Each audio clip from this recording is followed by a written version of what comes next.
I see robots as a partner in human evolution so that we as human beings, we can focus our cognitive brain on things which are more value add.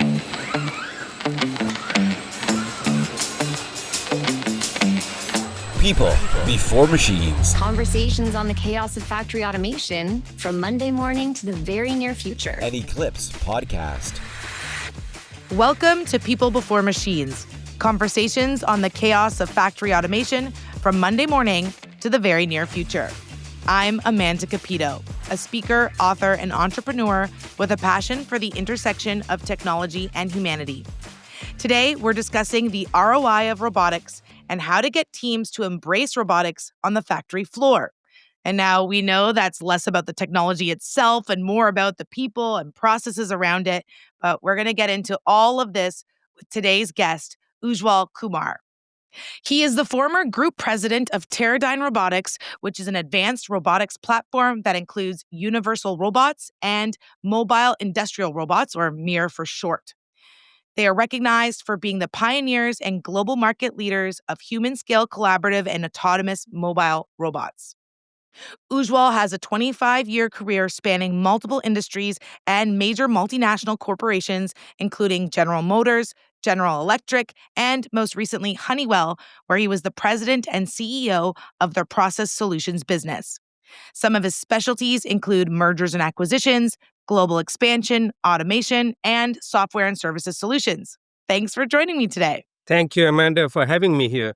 All right, so right at the top of your LinkedIn page, you introduce yourself by saying you believe the future of manufacturing lies in human-machine synergy. So I think it's appropriate to start off with asking you, how do you see robotics augmenting the human workforce? We as a human race, we have been doing work which we didn't have machines for.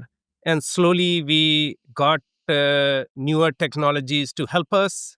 And we brought in newer and newer, I won't call it robots, but some automation or robotic solution to make us more productive and take any of those dirty, dangerous, and repetitive work moved over to machines so that we as human beings, we can focus our cognitive brain on things which are more value add. So I see robots as a partner in human evolution. Yeah, and I feel like this is the sunshine and roses approach to looking at how we work collaboratively. But I do think that there are some misconceptions and myths around all of this. What are some of the biggest ones you've seen when people are talking about that relationship? I would say this narrative that robots replace humans is outdated and inaccurate. What we have clearly seen from my work with customers over the past 20 years is that it is not a zero-sum game. Robots like collaborative robots, the cobots, or the AMRs, and now increasingly humanoids, are designed to augment human capabilities, not replace them. This idea of robots taking jobs, that's a major misconception. We need to put this question in context. Labor shortages are real. Some project that 1.9 million manufacturing jobs may go unfilled in the US by 2033.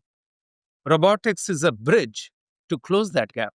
As well as helping to offset labor shortages, technologies like these take on the most repetitive and dangerous tasks, which I was talking about earlier, making manufacturing jobs more appealing to the next generation and helping to retain workers towards the end of their careers. So, in my view, the reality is that advanced robotics creates new categories of work and upskill existing roles. Robots will increase productivity. I saw this clearly for myself in one large European factory where they told me that workers initially feared cobots. Months later, they were running more lines, producing more, and working in safer, more engaging roles. So robots can also lead to job creation. So the future of manufacturing is human-machine synergy, not humans versus machines. You're already alluding to some success stories you've seen and heard. Maybe you could give some more examples, specifically in the category of like safety. I think that's one that doesn't get talked about enough. So what success stories have you seen in that regard? I'm glad you asked that. I have seen robots transforming safety, productivity, and morale of our employees in the manufacturing floor. Cobots take on hazardous, repetitive, and physically demanding tasks, allowing humans to focus on management and decision making work. Let's look at some real life example. With one of the cobot examples where our integrator had worked with this company in India on automating end of line operations. After conducting an internal ergonomic risk analysis, the team discovered a major issue in their end of line operations. Workers were manually placing boxes on pallets, lifting 8,500 kgs of product per 8-hour shift. This was classified as a level 4 ergonomic risk, one of the highest levels of danger to human posture and musculoskeletal health, level 5 being the severest. The cobots were deployed to automate this task, dramatically reducing physical strain and injury risk. This kind of approach leads to higher employee satisfaction and safer environments. I would also add that flexible automation enabled by robotics enables faster response to disruptions and shifts in demand that can make workplaces less stressful. All of us would love that, and more predictable for workers. I'll give another concrete example on that. A logistics company here in the US struggling to manage the ever growing e commerce demand. Here, automation as part of a 24/7 operation proved invaluable for handling peak seasons like Black Friday, and it removed employees from ergonomically dangerous work. The company realized a 3-month return on investment. 3 months. Like, we are not talking about technologies which takes 4 or 5 years ROI. And they were able to reduce prices for customers. These technologies, the 3 month is a bit on the optimistic side. Like, typically, I have seen around less than 12 months. But people are using these. It is becoming a win-win for the workers as well as the manufacturers. And on top of that, these technologies help us attract these Gen Z talent and extend the careers of experienced employees. We saw interest in manufacturing careers drop off in the last couple of decades. Creating more high technology jobs adds a different dimension to manufacturing careers.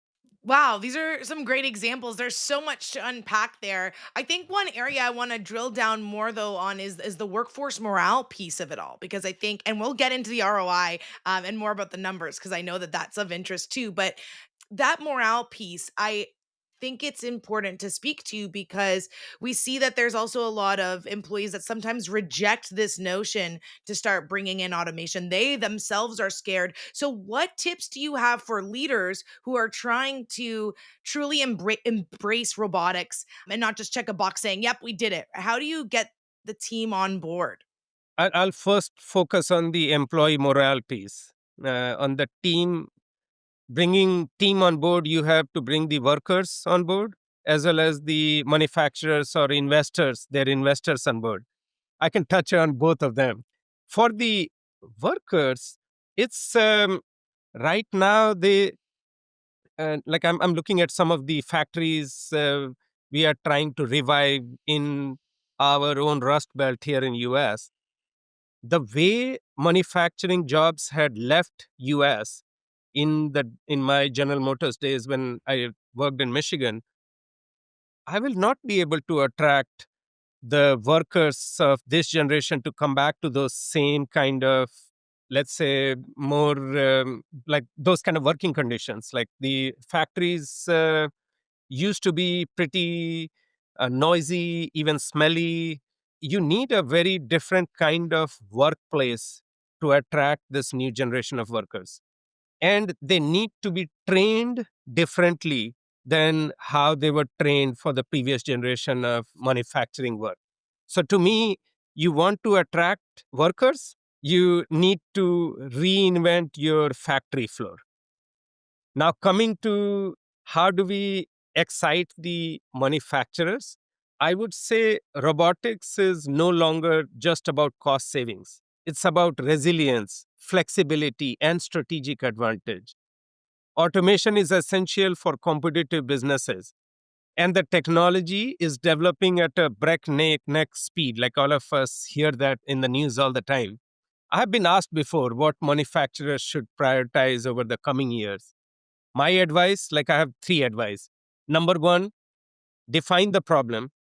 The most successful automation strategies are built around tasks and environments and not around the robot for sure. Number two is look for standard solutions. Use tried and trusted approaches to common applications. Number three is prioritize platforms that scale. Don't go with one-off bespoke solution, which you will create deployment issues and most importantly, redeployment issues as you maximize value from your investment. So I think the ROI should be measured in terms of uptime and output quality, workforce engagement and retention, as well as supply chain resilience and sustainability. And these three together is the biggest promise of robotics for the employees, manufacturers, and their investors. All right, and then I'll go back to this is great, we're jumping between this like the ROI piece and how are we getting people on board, and of course once people start to see those results, I think that excites everyone, and that can also help with getting people on board. So it is quite cyclical in that way. Um, how do you feel about people who are really caught up in some of the hypotheticals? You know, sometimes we're hearing people speak about AI like it's some sci-fi film. Are people really focusing on capabilities that are not realistic? What do you sense in that area? So I would say there is some hype, especially around this whole humanoid development, where now we see these machines looking like us, talking like us on the factory floor. It is surely intriguing. So I would take some of that hype out and focus on what we as the industrial players we want to focus on. Yeah, that Intelligent makes sense. robots, like Amanda, I would say the intelligent robots are already delivering value on the factory floor today and in our warehouses, like in things like material handling, assembly and inspection via cobots, autonomous transportation in warehouses. You have smart infrastructure for predictive maintenance and energy optimization. Now, you said science fiction. What I think what is still science fiction is that humanoid robots in industrial settings. I feel they are impressive, but right now, at the current technology, it's just impractical. Right. You are looking at shorter battery life, low payload, stability issues, and even when these problems are solved, they'll rarely be the right choice for most of the industrial environment. I'm super excited about the investment coming in the humanoid space. That will surely solve some of the problems which we will never be able to get to, where, say, taking care of our elders, and I would like an assistant at home.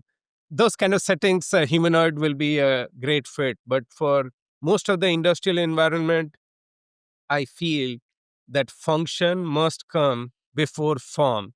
So a wheel would beat legs in factories. Though there is a lot of public interest in humanoids, I would think these cobots or AMRs and mobile cobots, they will be solving the real problems of today. That's my view. Mm. All right, so interesting. Are there certain areas within the manufacturing industry that you see a robot being really beneficial, like food processing and packaging or consumer goods manufacturing, or like are there some specific subsets that you think in particular are especially suited to have robots on the factory floor? So I see. robots have been on the factory floor for more than 5 decades. Right. All the robots which we had in the past, they were all on high volume, low mix applications. And most of the time, you would see them behind a cage. The advanced robotics, which we are talking about today, whether it is cobots or AMRs or humanoids, they have next level of cognitive ability, even sense of touch, smart mobility from point A to point B. So the kind of applications where you can use robots today versus what was possible, say, even 5 years back, is very different. Now, which ones would I say we should move to a robot? I would say things which are very repetitive, where we are not really using the flexibility and cognitive abilities of our human brain well. Those are the ones where we interestingly also have the highest attrition rate. You look for Mm, welders anywhere in US, it is very difficult to get welders. You look for people to do loading, unloading from truck. You won't find too many people interested in doing those kind of jobs. So I would say the in this labor constrained environment, the market is already signaling us where you have the highest labor shortages, because those are the kind of jobs which human beings we don't like doing, just because now we have a choice. There are enough jobs out there where we can train ourselves and go do that and leave any of these not so exciting, dirty, any potentially dangerous or ergonomically not great, those kind of jobs. You have AI based robotic solutions to help us there. right. Okay, so we've talked a lot about the positive side. We do have to talk about the risks that Okay. come with having autonomous or semi autonomous robots. So, what are some of those risks, and do you think we're prepared for them? Absolutely. I would say the robot industry overall puts safety at the heart of everything they do. They conform to internationally recognized safety standards. Most of the cobots in the market, for example, are equipped with collaborative, capable safety functions. That means subject to risk assessment that can work safely alongside human beings. In practice, that means they are certified EN ISO 138.49.1 or EN ISO 102.18.1 by TUV. We see that everybody is providing transparency through fully documenting safety functions. For collaborative robots, typically have several advanced configurable safety functions, including configurable stopping time and stopping distance, joint position limits, force limiting, and other features. Often in factories, operational risks from technology stem from poor integration and outdated systems, not from the technology itself. That has been my experience. So the key is responsible deployment, build around tasks, environments, and the people who will be interacting with that robot. And we must continue to ensure, as an industry, that the safety of humans takes priority over our desire for novelty and experimentation. In the case of humanoids, regulation is still getting matured. Work has started on this now, but it is going to take some time for since now humanoids are still inherently unstable. Now, you're asking about safety, but I also get these questions on ethics of Mm. ethical concerns are going to really come to the fore in coming years as robots start leaving industrial environments to become a larger part of our lives. This is not a space that any of the robotic companies they worry about right now. Like I'm not an ethics expert, but there are obvious serious ethical questions in the way we design, say, humanoids to interact with humans in the future. And those are some of the things which we are, as an industry, we are focused on along with safety. Right. So, how do you manage this? Even when you talk about regulation, are we experimenting before the regulation? Do we wait for that regulation to catch up? Sometimes that takes a long time. How do you Sure. balance all of that? So in our labs, we absolutely experiment beyond what the regulation says, because we do want to see what is the potential of these technologies. But I don't think any of the major players in the market would ever bring in a product which does not comply with the regulations. We will test it, experiment it enough such that in the production environment things are stable, safe, and interacting ethically with the human beings around.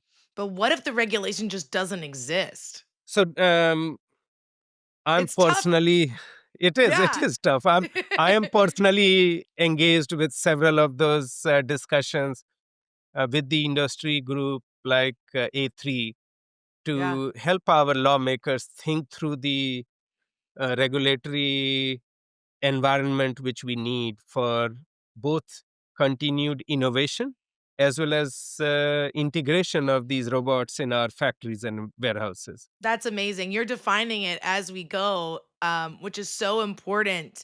And what are some of those conversations like when you're sitting down around the table and helping to advise? Um, has there been any surprises that have come up, or are there certain stances you're taking specifically in those rooms? I would say rebuilding manufacturing is now a big focus in almost every part of the world. And we see this in Europe, in now in US, in China, in India, in every part of the world.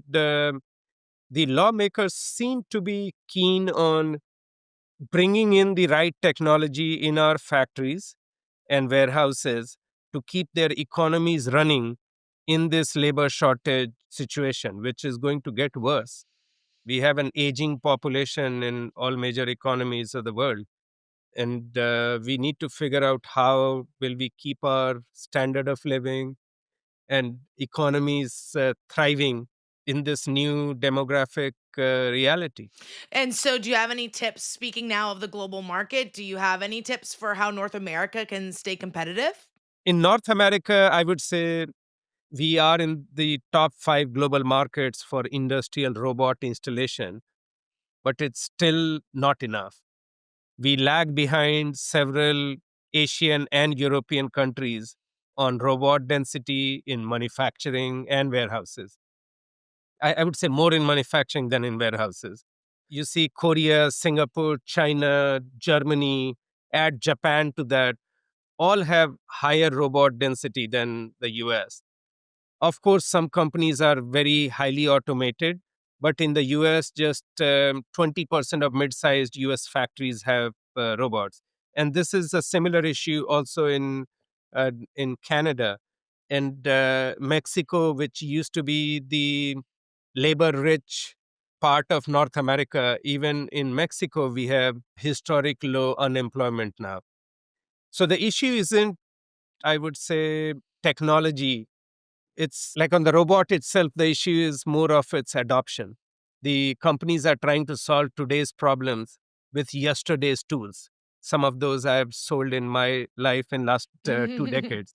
In my view, automation is key to reshoring, securing supply chains, and overcoming labor shortages. To stay competitive in North America, we must ensure that we are using the most up to date technologies and operating with an Industry 5.0 mindset. Number two, invest in adaptive, intelligent robotics. And then we need to scale our training and education programs. The way we used to train our workers before is no more relevant. So in North America, the manufacturing renaissance is within reach, but it requires deliberate investment in people, technology, and partnerships. And my engagement with the industry groups and the lawmakers is primarily to help drive that point. Okay. Thank you. There's just so much information. And I think you've given all of our listeners a lot to think about. But before I let you go, I would like to give you a little curveball question here. Okay. And it's more of a dreamy question. Okay. So if you could design a robot to solve one problem humanity hasn't cracked yet, what would it be? I see these landfills filling our scarce living space on our earth everywhere. And when you travel around the globe, you will see landfills growing faster than where we as human beings we live. I think robotics really has a way to help us sift through that garbage. Like as human beings, we need to first of all reduce, but on the reduce part, that is a problem which robots probably won't be able to help with. But Yeah. once you have produced something, how do we recycle a lot more? And I feel that robotics has a role to play in fixing our expanding landfill problem. Yes, I agree. And yes, we can reduce, but there's also so much of a problem that we already have behind us. So how do we backtrack? And I would love to see a world where we could get robotics helping to solve that issue. Well, thank you, Ujjwal. I mean, we've been talking about workflows and integrating humans and machines. And I just wanted to admit before we sign off that we're doing it for this very podcast. We used an AI agent to help come up with some of the questions that I was asking you. But of course, I was also putting my own spin on it and asking you things based on what you were saying. So here we are walking the walk. Thank you so much for being a part of it. Great. Thank you, Amanda. It was great talking to you. And thank you all for tuning in to People Before Machines Conversations on the Chaos of Factory Automation, powered by Eclipse. We're here to challenge the status quo in factory automation because machines don't build factories, people do. The technical producer for today's podcast is Ryan Dedinger. I'm Amanda Cupido. If you got something out of today's episode, do us a favor, share it with a teammate, a plant leader, or anyone who's tired of the automation echo chamber. Be sure to follow on your favorite podcast player for real talk, bold questions, and sharp insights. And remember, the future isn't fully automated, it's people powered. See you next time. Thanks for listening to People Before Machines. Conversations on the chaos of factory automation from Monday morning to the very near future.